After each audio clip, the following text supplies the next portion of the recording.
Sa panahon ngayon, lagi na lang problema ang buhay sa buhay. Kung kailan kaya ito matatapos, yan ang laging tanong. Pero kahit di mo isipin, puso na lang tutok kung bakit ito nangyayari. Ika nga ng mga tao, ang buhay daw parang isang gulong, minsan nasa ilalim at minsan naman nasa ibabaw.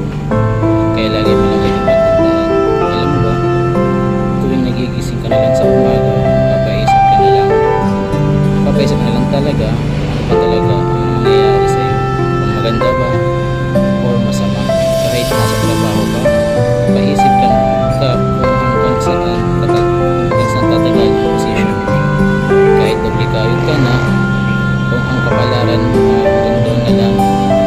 Bakit mahirap ang buhay ng mga tao? Sino ba ang mga pagsisisi?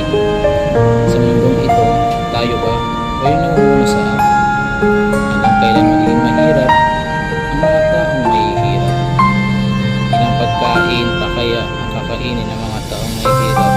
At sana wag din dumating sa panahon na ang mga taong mahihirap ay makaranas ng sobrang hirap. Alam mo ba, kahit anong trabaho mo, kung mga katrabaho mo ay hindi naman